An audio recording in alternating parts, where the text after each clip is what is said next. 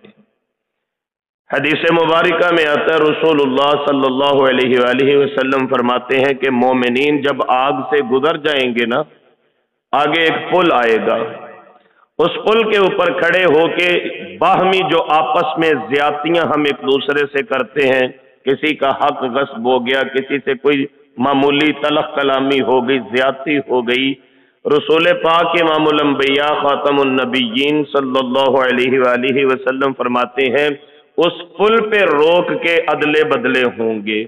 میں نے زیادتی کسی سے کی، کسی نے میرے ساتھ کی، وہاں پہ ان زیادتیوں کا بدلہ ہوگا، حتیٰ کہ وہاں سے بالکل پاک صاف سینے لے کے پھر جنت کی طرف جائیں گے، دروازے کھلے ہوں گے۔ رسول اللہ علیہ السلام فرماتے ہیں دنیا میں اتنا کوئی اپنے گھر کو اتنا نہیں پہچانتا جتنا جنت والی کوٹھی کو پہچانتا ہوگا۔ یعنی دنیا میں ہر بندہ کہیں بھی چلا جائے، وہ رات کا اندھیرا ہو، لائٹ آف ہو، وہ بادل گرج رہے ہو، بجلی چمک رہی ہو، وہ آندھی چل رہی ہو، بارش برس رہی ہو، کوئی بھی حالات اور واقعات اور موسم ہو، انسان اپنے گھر کو نہیں بھولتا، سیدھا آ کے اپنے گھر پہ دستک دیتا ہے۔ رسول اللہ علیہ السلام فرماتے ہیں جب جنت میں داخل ہوں گے تو اتنا دنیا والے گھر کی بندے کو پہچان نہیں ہوتی جتنی جنت والے مکان کی پہچان ہوگی۔ سیدھا اپنے دروازے پہ چلے جائیں گے مومن، جا کے اپنے اپنے مکان جو اللہ ان کو عطا فرمائیں گے جنت میں، وہاں قیام فرما لیں گے۔ اللہ اکبر کبیرہ۔ پھر جب داخل ہو جائیں گے، یہ جس کے دروازے کھلے ہیں، ہم اکثر کسی سے بڑی محبت کا اظہار کریں، ہم کہتے ہیں جناب آپ کے لیے میرے دروازے 24 گھنٹے کھلے ہیں، ہفتے کے 7 دن کھلے ہیں، پورا سال کھلے ہیں۔ ہم یہ بڑی محبت کا، اپنائیت کا اظہار کرتے ہیں۔ میرے مالک بھی اپنائیت کا اظہار فرما رہے، شفقت کا اظہار فرما رہے ہیں، مفتحۃ لہم الابواب، تمہارے لیے دروازے کھلے ہیں۔ اقبال نے کہا تھا ہم تو مائل با کرم ہیں، کوئی سائل ہی نہیں، راہ دکھلائیں کسے راہ روے منزل ہی نہیں۔ دروازے کھلے ہیں تمہارے لیے۔ معراج کی رات رسول اللہ علیہ السلام کی ملاقات جب حضرت ابراہیم سے ہوئی تو ابراہیم علیہ السلام نے 2 باتیں ارشاد فرمائی تھی۔ فرمایا تھا بیٹے محمد صلی اللہ علیہ وسلم اپنی امت کو میرا سلام کہیے گا، یہ حضرت ابراہیم نے آپ کو سلام بھیجا۔ دوسری بات حضرت ابراہیم علیہ السلام نے یہ فرمائی تھی، میرے بیٹے محمد صلی اللہ علیہ وسلم اپنی امت کو کہنا جنت کی مٹی بڑی زرخیز ہے لیکن محنت کی ضرورت ہے، پودے لگانے کی ضرورت ہے، اپنے لیے درخت لگا کے آنا دنیا سے۔ وہ درخت کیسے لگیں گے؟ سبحان اللہ و بحمدہ سبحان اللہ العظیم پڑھیے۔ جنت میں ایک درخت لگتا ہے 500 سال اس کی چھاؤں تلے گھوڑا دوڑاتے رہیں، اس کی چھاؤں ختم نہیں ہوتی۔ ایک دفعہ سبحان اللہ و بحمدہ سبحان اللہ العظیم پڑھنے سے جنت میں اتنا بڑا ایک درخت لگ جاتا ہے۔ تو دروازے کھلے ہیں، تیاری کی ضرورت ہے۔ اللہ کریم ہمیں تیاری کی توفیق نصیب فرما دے۔ متقین فیہا، جب داخل ہو جائیں گے تو پھر وہاں پہ ایک انداز اور ادائیں اور نخرے ہی الگ ہوں گے۔ متقین فیہا، تکیے لگا کے آمنے سامنے بیٹھے ہوں گے۔ سبحان اللہ۔ یدعون فیہا بفاکہۃ کثیرۃ وشراب، منگوا رہے ہوں گے دنیا میں سسک سسک کے زندگی گزار کے ایک غریب آدمی چلا جاتا ہے۔ رسول اللہ علیہ السلام فرماتے ہیں جنت کا ایک نظارہ دنیا کے سارے دکھ بلا دے گا۔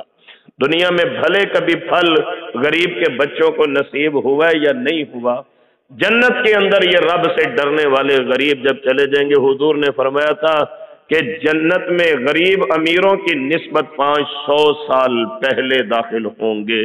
بدال اسلام غریباً، اسلام غریبوں سے شروع ہوا تھا، ایک وقت آئے گا اسلام صرف غریبوں میں رہ جائے گا۔ طوبیٰ للغرباء، غریبوں کے لیے بڑی بشارت ہو۔ تو جو دنیا میں ترس ترس کے زندگی گزارتے ہیں، قیامت کا دن ہوگا اللہ کریم جنت میں ایسا پروٹوکول، ایسی عزت افزائی ان کی فرمائیں گے۔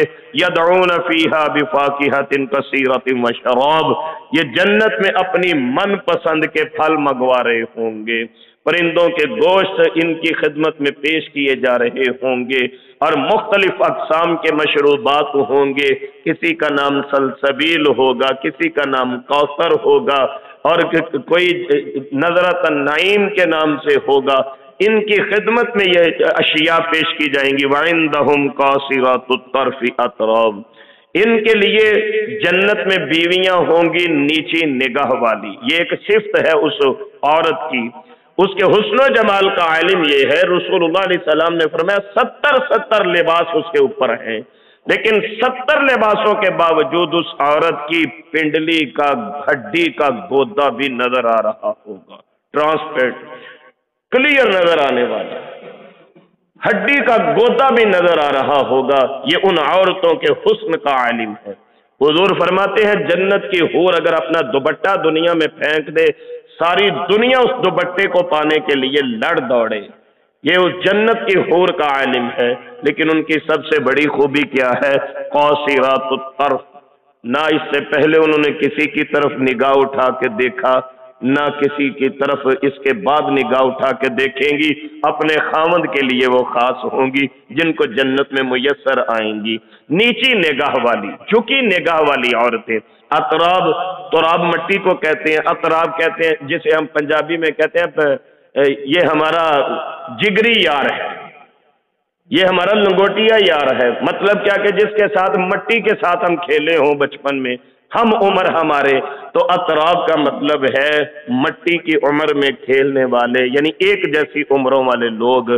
تو جنت میں جو بیویاں دی جائیں گی وہ بالکل ایکول ایج میں ہوں گی، ہم عمر ہوں گی، اور اپنے ہم عمر کے ساتھ انسان کی شناسائی قدریں زیادہ ہوتی ہے، یہ بات یاد رکھیے، ایک دوسرے کے احساسات کو زیادہ سمجھ سکتے ہیں۔ جنت کی عورتیں ہم عمر بھی ہوں گی، نیچی نگاہ والی بھی ہوں گی۔ ھذا ما توعدون لیوم الحساب، یہ سارا کچھ عطا فرما کے کہا جائے گا یہ ہے وہ جو تم سے وعدہ کیا گیا تھا حساب والے دن کے لیے، تم نے میری مان کے آج یہ دن دیکھے، آج میں تمہاری ساری مان لوں گا۔ یہ ہے ھذا، یہ ہے ما توعدون، جس کا تم سے وعدہ کیا گیا تھا، اللہ نے آج اپنے وعدے پورے فرما دیے ہیں۔ ان ھذا لرزقنا، یہ ہمارا رزق ہے، یہ ہماری عطائیں ہیں، یہ ہماری نوازشات ہیں، ما لہ من نفاد، جو کبھی ختم ہونے والی نہیں۔ اللہ اکبر، جو عطائیں ہیں ابھی ختم ہونے والی۔ جنت کی ایک بہت بڑی نعمت ہے جس کو اللہ کی رضا کہا جاتا ہے۔ اہل جنت کو جب جنت کی تمام نعمتیں میسر ہوں گی، اللہ کریم فرمائیں گے کچھ اور چاہیے، کہیں گے اللہ سب کچھ مل گیا، حور و غلمان مل گئے، پھل مل گئے، پرندوں کے گوشت مل گئے، نہروں کا پانی مل گیا، مشروبات مل گیا، اور کیا چاہیے؟ اللہ کریم فرمائیں گے ایک اور نعمت میں نے تمہارے لیے رکھی ہے، دنیا میں کبھی میں تم سے ناراض ہو جاتا تھا، اے جنت والو آج کے بعد میں تم پہ راضی ہی راضی ہوں، میں کبھی تم سے ناراض نہیں ہوں گا۔ یہ اللہ کی رضا بہت بڑی نعمت ہے، دعا کیا کرے اللہ ہمیں دنیا میں بھی یہ نصیب فرما دے، آخرت میں بھی نصیب فرما دے۔ اللہ کی خوشنودی، اللہ کی رضا، فرمایا دنیا میں میں کبھی تم سے ناراض ہو جاتا تھا، اے جنت والو یہ نعمت ہے میری، آج کے بعد میں تم سے راضی ہی راضی ہوں۔ یہ ہے ما لہ من نفاد، اللہ جو عطا فرمائیں گے وہ کبھی ختم ہونے والا نہیں۔ اس سے قبل سورۃ النحل کی 96 نمبر آیہ مبارکہ میں ہم پڑھ آئے ہیں، اللہ کریم فرماتے ہیں ما عندکم ینفد، جو تمہارے پاس ہے وہ ختم ہونے والا ہے، جو تمہارے پاس ہے وہ ختم۔ پنجابی میں ہم کہتے ہیں جی کھادے ہیں تے خوب ہی کھادے جاندے نے، جتنی مرضی پراپرٹی باپ دادا چھوڑ کے گئے ہو، جب بندہ کھانی شروع کرے وہ ختم ہو جاتے ہیں۔ سورہ نحل میں ارشاد رب العالمین ہے ما عندکم ینفد، جو تمہارے پاس ہے وہ ختم ہونے والا ہے، وما عند اللہ باق، اور جو اللہ کے پاس ہے وہ ہمیشہ رہنے والا ہے۔ جو اللہ کے پاس کل من علیہا فان ویبقى وجہ ربک ذو الجلال والاکرام، اللہ کی ذات باقی رہنے والی، اور جو رب کے پاس ہمارے لیے ہے وہ باقی رہنے والا ہے۔ وما عند اللہ باق، تمہارے پاس جو ہے وہ ختم ہو جاتا ہے، اللہ کے پاس جو ہے وہ باقی رہنے والا ہے۔ لہذا فرمایا ان ھذا لرزقنا ما لہ من نفاد، یہ ہے ہمارا رزق جو کبھی ختم ہونے والا نہیں۔ ھذا، یہ باتیں، وَإِنَّ لِلطَّاغِينَ لَشَرَّ مَآبٍ، یہ بھی ذہن میں رکھو کہ متقین کے لیے جنت کی نعمتیں ہوں گی، لیکن یہ بھی ذہن میں رکھو وَإِنَّ لِلطَّاغِينَ، جو سرکش ہو گئے، نافرمان ہو گئے، بغاوت کرنے والے ہو گئے، اللہ تعالیٰ کے حکموں سے اعراض کرنے والے ہو گئے، لَشَرَّ مَآب، ان کے لیے بڑا بدترین ٹھکانہ، بڑا برا ٹھکانہ ہے۔ اس ٹھکانے کا نام کیا ہے؟ جیسے اچھے ٹھکانے کا نام جنت ہم نے سنا، جناتی عدن، ہمیشہ کھلے رہنے والے دروازوں والی جنت عدن، اس ٹھکانے کا نام کیا ہے؟ اللہ کریم خود فرماتے ہیں 56 نمبر آیہ مبارکہ جو پڑھ رہے ہیں، جہنم، اس کا نام جہنم ہے۔ اللہ کریم ہم سب کو اس سے محفوظ فرما لے۔ اللہم اجرنی من النار، اللہم اجرنا من النار، اللہ ہم سب کو جہنم سے محفوظ فرما لے۔ جہنم، جہنم ہے، یصلونہا، اس میں داخل کیے جائیں گے، فبئس المہاد، کیسا برا ہے وہ بچھونا۔ ھذا، یہ، فَلْيَذُوقُوهُ حَمِيمٌ وَغَسَّاقٌ، پس چکھو اس کے اندر گرم پانی اور پیپ، گرم پانی اور پیپ۔ صاحب منجد نے غساق کا مطلب کیا ہے انتہائی ٹھنڈک والی چیز، حمیم انتہائی کھولتا ہوا پانی، غساق پیپ بھی ہے، خون کی آمیزش بھی ہے، انتہائی ٹھنڈک والی چیز۔ جہنم کے اندر دو طرح کے عذاب دیے جائیں گے، انتہائی گرم پانی پینے کے لیے دیا جائے گا جس سے انتڑیاں بھی جل جائیں گی، انتہائی ٹھنڈا پانی غساق کا پینے کے لیے دیا جائے گا جس سے انسان کا اندرونی نظام تباہ ہو جائے گا۔ رسول اللہ صلی اللہ علیہ وسلم نے یہ غساق کے بارے فرمایا، ایک حدیث مجھے یاد آ گئی، یہ دو جگہ پہ قرآن کریم میں، ابھی آپ سورہ صاد میں پڑھ رہے ہیں، آگے چل کے سورہ اما یتساءلون میں بھی ذکر آئے گا حمیم اور غساق دونوں باتوں کا۔ غساق پتہ کیا چیز ہے؟ رسول اللہ صلی اللہ علیہ وسلم فرماتے ہیں غساق کا ایک ڈول، ایک ملی کین، ایک ڈول صرف کلو ڈیڑھ 2 کلو لگا لیں، ایک ڈول اگر غساق کا دنیا میں بہا دیا جائے، حضور فرماتے ہیں اس کی بدبو سے سارا جہان ہی مر جائے۔ ایک ڈول صرف دنیا میں آ جائے غساق کا، ساری دنیا مر جائے اس کی بدبو سے۔ تو جہنم والوں کے لیے کہا جا رہا ہے فَلْيَذُوقُوهُ حَمِيمٌ وَغَسَّاقٌ، جہنم والوں کو پینے کے لیے یہ دیا جائے گا۔ کعب احبار رحمہ اللہ نے غساق کی تفسیر فرمائی، وہ فرماتے ہیں غساق جہنم کی ایک نہر کا نام ہے جس میں سانپوں اور بچھوؤں کا زہر ملایا جاتا ہے، اور اس کی ٹھنڈک کا عالم یہ ہوتا ہے کہ انسان منجمد ہو جائے، اللہ کے نافرمانوں کو وہ سانپوں اور بچھوؤں کے پانی اور پیپ والا غساق نام کا پانی پلایا جائے گا۔ اللہ ہم سب کو محفوظ فرما لے۔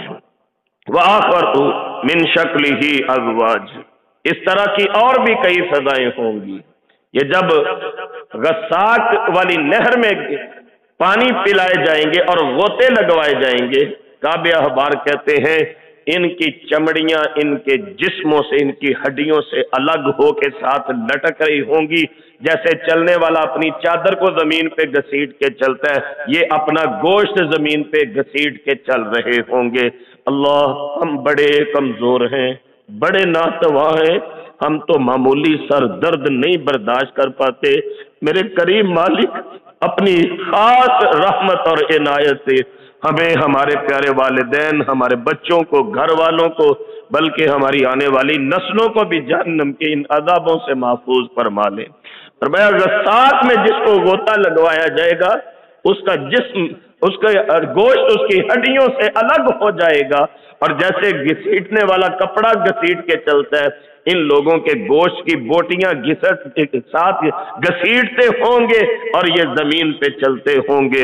اللہ کریم ارشاد فرماتے ہیں اس طرح کے اور بھی دوسرے کئی عذاب ان کی قسمیں ہیں، اس کے ہم شکل ہوں گے، وہ دیے جائیں گے۔ ھذا فوج مقتحم معکم، یہ ایک ایسا گروہ ہے جو گھسیٹتا ہی چلا آ رہا ہے تمہارے ساتھ۔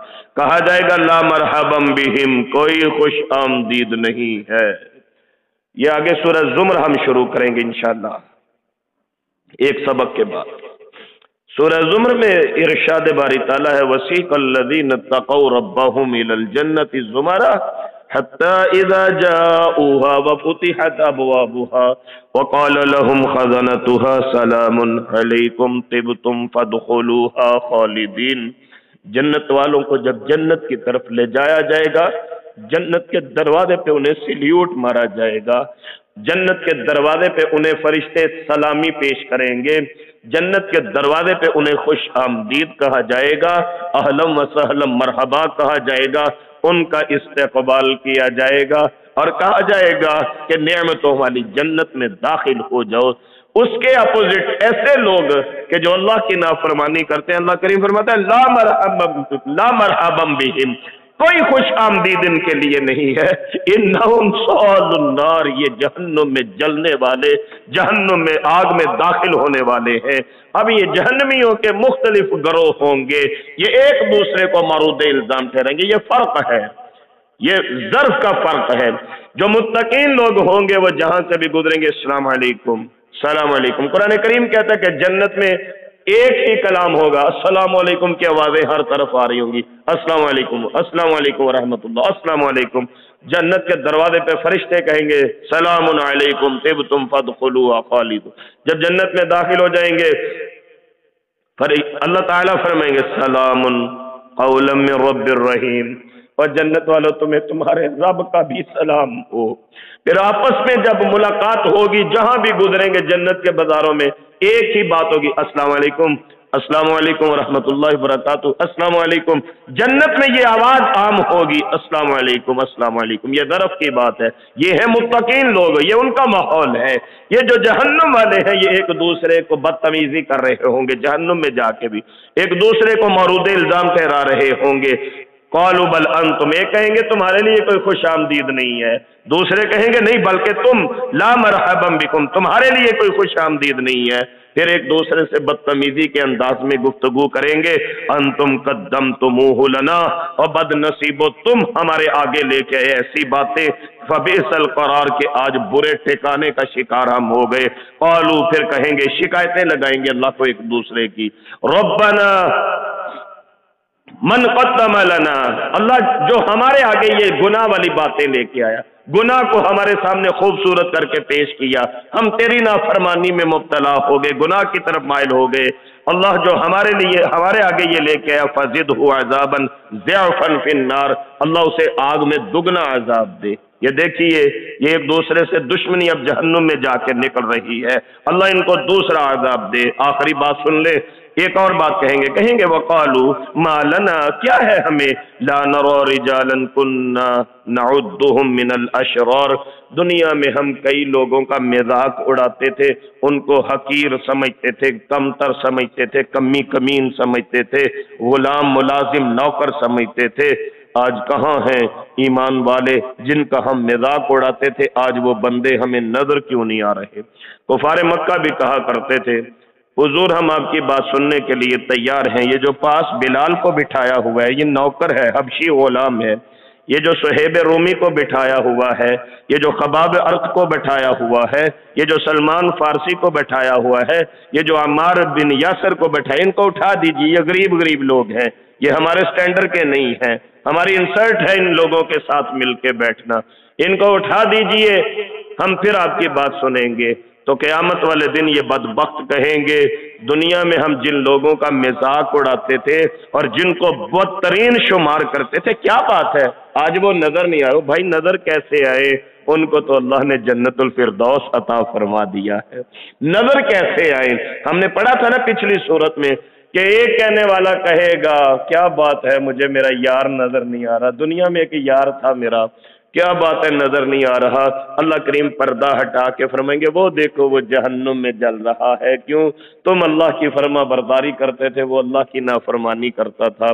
تو یہ قیامت والے دن یہ کافر لوگ بھی کہیں گے کہ ہم دنیا میں جن کو بدترین شمار کرتے تھے اور ان سے دشمنی اور بغض اور عداوت اور نفرت رکھتے تھے، کیا بات ہے آج وہ ہمیں نظر نہیں آ رہے۔ اتخذناہم سخریا، ہم ان کا بڑا مذاق اڑاتے تھے، ہم ان کے ساتھ بدتمیزی کرتے تھے، ہم ان کو کمی کمین سمجھتے تھے، ام زاغت عنہم الابصار، ہماری آنکھیں پھر گئی ہیں، کیا مسئلہ ہے آج وہ لوگ ہمیں نظر کیوں نہیں آ رہے۔ ان ذالک لحق، اللہ کریم فرماتے ہیں یہ برحق ہے کہ جو ایمان والے ہیں جن کا دنیا میں مذاق اڑایا جاتا ہے، جن کا دنیا میں مذاق اڑایا جاتا ہے، یہ جو ایمان والے ہیں اللہ کریم ان کو تو جنت الفردوس کے اعلیٰ مقامات نصیب فرما دیں گے، اللہ کریم ان کو اپنی رحمتوں سے نوازیں گے، برکتوں سے نوازیں گے، یہ اللہ کے ہاں بڑے بابرکت لوگ ہیں۔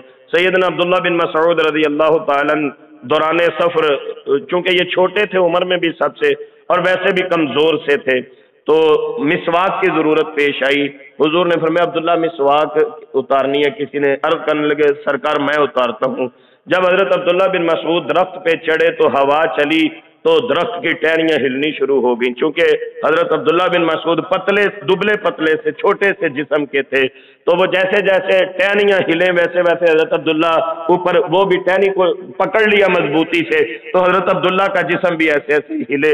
صحابہ کی ہنسی نکل گئی کہ دیکھو عبداللہ کیسے جھولے لے رہا ہے، تو رسول اللہ علیہ السلام فرمان لگے تم عبداللہ کی پتلی ٹانگوں پہ ہنستے ہو، تمہیں کیا معلوم اللہ کے ہاں اس کی قدر و قیمت احد پہاڑ سے بھی زیادہ ہے۔ تو اس لیے یہ اللہ کی بارگاہ میں عزت تھی، تم لوگ جن کا مذاق اڑاتے رہے، ایمان کی وجہ سے جن سے دشمنی کرتے رہے، وہ تو جنت میں چلے گئے۔ لہذا ان ذالک لحق، یہ برحق ہے کہ تم نافرمانی کر کے ایمان والوں کا مذاق اڑا کے دوزخ میں آ گئے۔ تخاصم اہل النار، یہ جہنم والوں کا آپس میں لڑنا جھگڑنا یہ برحق ہے، یہ ان کے لیے افسوس اور باعث حسرت ہو جائے گا۔ اس دعا کے ساتھ آج کا سبق مکمل کر لیجئے کہ جن دو قسم کے لوگوں کا ذکر آج ہم نے پڑھا ہے، اللہ کریم جو پہلے قسم کے لوگ ہیں جنت والے والے متقین لوگ، ہم سب کا شمار ان میں فرما دے، ہمارے بچوں کا شمار ان میں فرما دے، ہمارے گھر والوں کا شمار ان میں فرما دے، ہمارے پیارے والدین کا شمار ان میں فرما دے، ہماری آنے والی نسلوں کو اللہ نے جنت میں شامل فرما لے، برے لوگوں سے ہمیں ہمارے گھر والوں کو بچنے کی توفیق نصیب فرما دے۔ اللہ کریم اپنی رحمت اور توفیق سے ہمیں قرآنی سیاق و اسباق کے مطابق بعمل زندگی نصیب فرما دے۔